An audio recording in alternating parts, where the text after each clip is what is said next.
అందరికీ నమస్కారం. సుమన్ టీవీకి స్వాగతం, సుస్వాగతం. ప్రతి ఒక్కరికి ఏవో కొన్ని సమస్యలు ఉంటూనే ఉంటాయి. ప్రతి మనిషిని నీకు సమస్య ఉందని అడిగితే ఉంది అనే చెప్తారు, కానీ బయటికి చెప్పుకోలేరేమో. మరి మనలో చాలా మందికి సమస్యలు రావడానికి కారణాలు కాలసర్ప దోషాలు, చేతబడులు, అలానే దృష్టి దోషాలు. దీనివల్ల ఎన్నో రకాల సమస్యలు, చివరికి ఒక కుటుంబం రోడ్డు మీదకి వచ్చేసే పరిస్థితులు కూడా ఏర్పడుతూ ఉంటాయి. అలాంటి పరిస్థితుల్లో మనకి అక్షయ సిద్ధిని కల్పించే విధంగా దాదాపు 300 సంవత్సరాల గురు పరంపరతో అటు మనకి ఐశ్వర్యాన్ని, అదృష్టాన్ని, విజయాన్ని చేకూరుస్తున్న మహానుభావులు శ్రీ శ్రీ శ్రీ గురు మహారాజ్ రమణ యోగిలాల్ గురూజీ గారు. వారి హస్తం అక్షయ నిధి, వారిచ్చే అదృష్ట రత్నం అష్టైశ్వర్య నిధి. ఎంతో మంది పారిశ్రామికవేత్తలు, రాజకీయ నాయకులు, జీరోలుగా కెరియర్ స్టార్ట్ చేసిన హీరోల వరకు ఎంతో మంది లబ్ధి పొందారు ఆయన హస్తం ద్వారా, ఆయన ఇచ్చిన అదృష్ట రత్నం ద్వారా. ప్రపంచ వ్యాప్తంగా ఎంతో మంది భక్తులకు తాము ఇచ్చే అదృష్ట రత్నాలతో కోటీశ్వరులు చేసిన మహానుభావులు శ్రీ శ్రీ శ్రీ గురు మహారాజ్ రమణ యోగిలాల్ గురూజీ గారు మనతో పాటు ఉన్నారు. నమస్కారం గురువు గారు. ఓం నమో ఐం హ్రీం శ్రీం క్లీం గ్లౌం సౌహ కయే ఈలహ్రీం హస కహలహ్రీం సకలహ్రీం అదృష్ట మహాలక్ష్మి సర్వ ఐశ్వర్యం ఆనందం ఆహ్లాదం శీఘ్రం అత్యధిక అద్భుత మహోత్సవ ధన భూ స్వర్ణలాభం సర్వ మనో కామనాభీష్టం సర్వైశ్వర్యం తక్షణం దేహి ప్రీచ స్వాహ. అఖండ ఐశ్వర్యం అఖండ ఐశ్వర్యం అఖండ ఐశ్వర్యం అదృష్టం తక్షణం దేహి ప్రీచ స్వాహ. శుభం భూయాత్తల్లి. అసలు మీ దగ్గరికి రావాలంటే వాళ్ళకి టైం బాగుంటేనే మిమ్మల్ని కలుస్తారు. అదృష్ట రత్నాన్ని వాళ్ళు ధరిస్తారు, దాంతో మిరాకిల్స్ చూస్తారు. అష్టైశ్వర్యాలు, విజయాలు కూడా వాళ్ళకి ప్రాప్తి వస్తుంది. అలానే నాకు ఒక సందేహం గురువు గారు, మరి మనకి ఇండియాలో అయితే రత్నధారణ దీనికి సంబంధించి అన్నీ కూడా ఒక రకమైన శక్తిని వాళ్ళు తీసుకుంటారు అన్నది ఉంటుంది. అయితే విదేశాల్లో ఉన్న వాళ్ళకు కూడా ఈ రత్న శక్తిని వాళ్ళు అనుభవిస్తున్నారంటారా నిజంగానే? అమ్మ, ముందుగా ఇక మీరు అడిగే సందేహం చాలా చిన్న సందేహం అమ్మ. మీరు మా ఛానల్ సరిగ్గా ఫాలో అయినట్లేరు.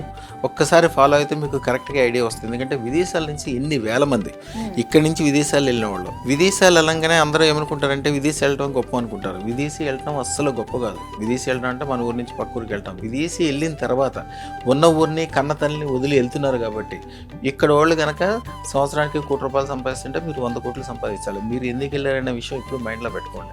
జనరల్గా విదేశాలు వెళ్ళిన వాళ్ళు 10 సంవత్సరాల తర్వాత కూడా వాళ్ళు చాలా ఇబ్బందులు, ఎవడో ఫ్రెండ్ ఇంట్లో పడుకోవటం, ఎవడో ఒకసారిలో ఉండటం, పెళ్లి కాకపోవటం, భోజనానికి ఇబ్బంది. ఇక్కడేమో మహారాజుల్లాగా బతుకుతారు, అక్కడికి వెళ్ళి చాలా చాలా ఇబ్బందిగా బతుకుతూ ఉంటారు చాలామంది.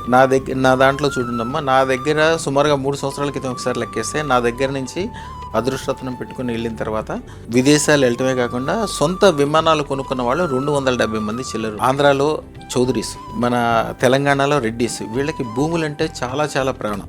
ఈ గౌడ్స్, యాదవ్స్ వీళ్ళందరూ కూడా చాలా ప్రాణం. ఏదో ఇప్పుడంటే తెలంగాణ విడిపోయిన తర్వాత ఇక్కడంతా పచ్చగా అయింది, కానీ ఇదివరకు భూముల మీద ఏం ఉండేది కదా. కానీ వాళ్ళకి మొదటి నుంచి భూములంటే చాలా ప్రేమ. అందువలన వాళ్ళు విదేశాలు వెళ్ళినా కూడా మన దగ్గర నుంచి వెళ్ళాక వాళ్ళు ఎట్లయినా బాగుపడతారు.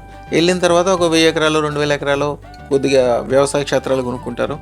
ఆదివారం వరకు ఇంట్లో ఉంటారు. ఆదివారం భార్యాపిల్లల్ని అందరినీ తీసుకుని ఆ చార్టెడ్ ఫ్లైట్ వేసుకుని అక్కడికి వెళ్ళి మెక్సికన్ పన్నులను పెట్టుకుని ఎంతెంత లాభాలు సంపాదిస్తారో, ఎంతెంత సంతోషంగా ఉంటారు. నేను నా శిష్యులందరికీ అదే చెప్తాను. ఇప్పుడు వాళ్ళందరూ గ్రూప్గా కూడా తయారయ్యారు. ఇప్పుడు చక్కగా వాళ్ళందరూ కలిసి మాట్లాడుకోవటం, చేసుకోవటం, వ్యవసాయం గురించి నన్ను రెగ్యులర్గా రమ్మని వారానికి ఒక 100 రిక్వెస్ట్లు వస్తుంటాయి. అమెరికా రండి మిమ్మల్ని దేవుళ్ళలాగా చూసుకుంటామని.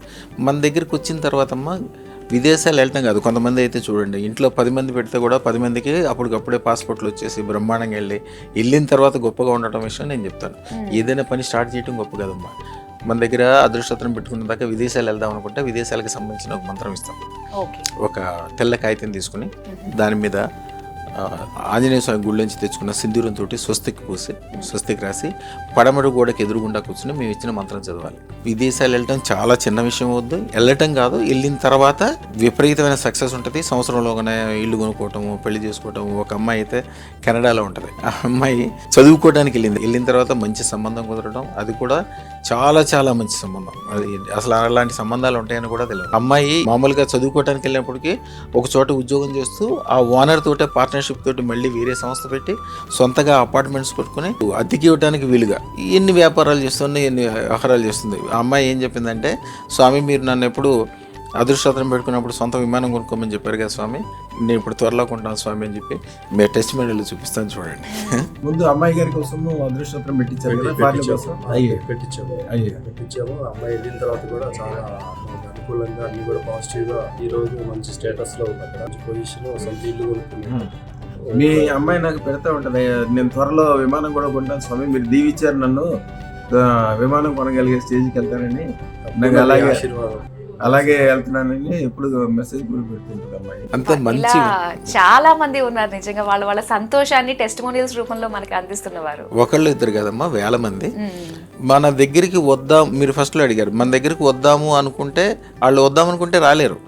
అమ్మవారు వాళ్ళకి ఆ క్షణానికి అదృష్టం కలగజేస్తేనే మన దగ్గర రాగలుగుతారు. అది ఇక వాళ్ళకి వచ్చిన తర్వాత ఇక వాళ్ళకి తెల్లారి నుంచి తిరిగి అంత చూసుకొని అవసరం లేదు. అవసరమే లేదు. అవును, చాలా చక్కగా తెలియజేశారు గురువు గారు, ధన్యవాదాలు.